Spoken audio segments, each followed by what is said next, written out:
ilabas natin ang hinamon, ang mga kampyon ng San Miguel Beer. The mighty Beermen will open their defense of one of the two crowns they snared in last year's campaign, and they're looking fit as a fiddle for the task at hand.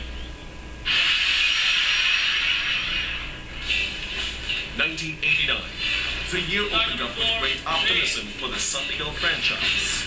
Even before the season, the tournament starts, the conference starts, I knew that we were gonna make it. I was that confident. The team was that confident. Fresh from a victory in the previous conference, the Beermen were armed to the teeth for this particular season. And though nobody was saying it yet, all eyes were on the Triple Crown.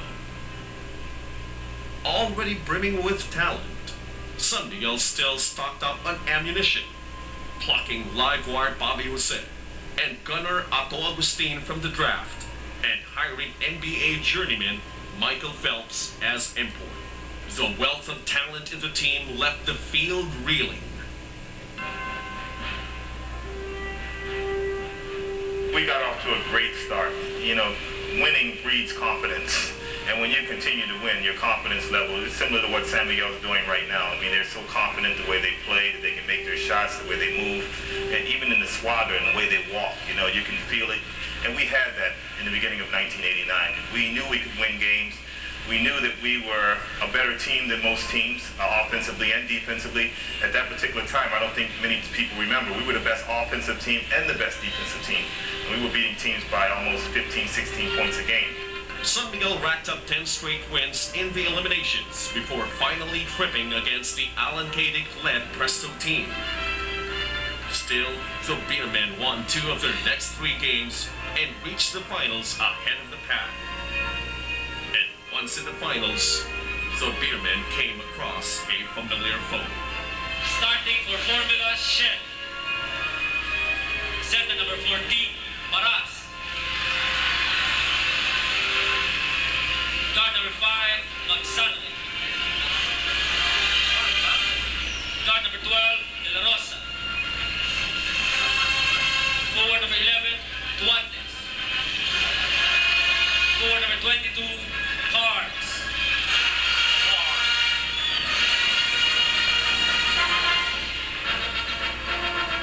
Right from the start, the Beermen drew a boundary around the court and immediately made Shell know that the territory was theirs.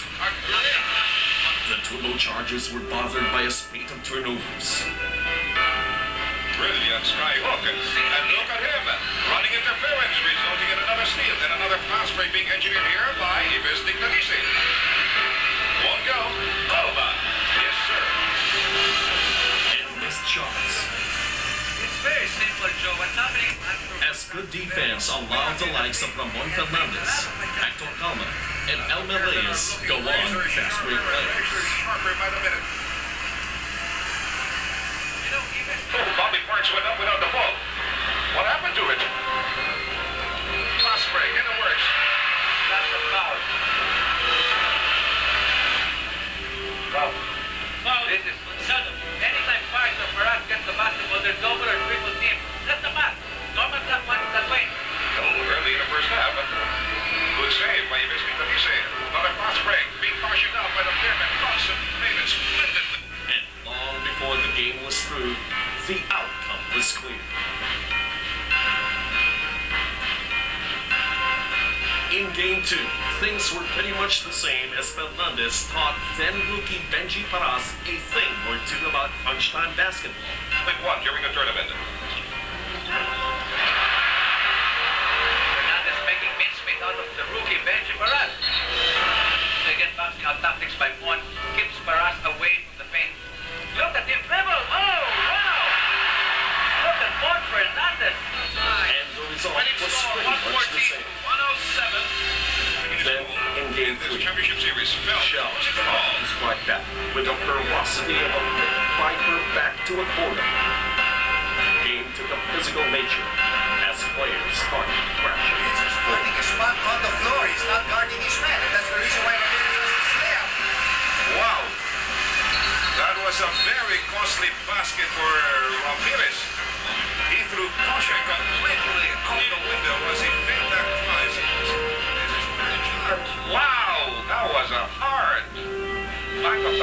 against Mahogany. Hey.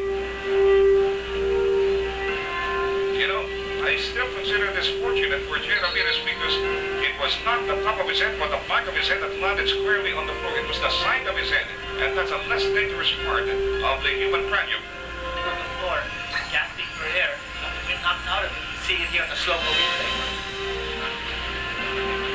He had not established his position yet. Definitely not, yes. That was a good call. And for the first time in the series, Shell took the game into the final minutes. But to the horror of the Shell coaching staff, errors started coming from the unlikeliest source.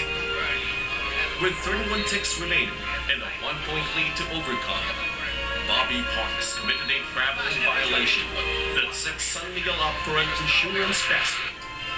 Even Bobby Parks has fallen victim to a mental lapse. 1, 2, there's why you want for the traffic. Very wrong to another timeout. And as if that wasn't enough, Parks had the ball stolen in the final 21 seconds as the Beermen marched to a third straight win and an imposing 3-0 lead in the Race to 4 series. Time down to 1 second, and it's official.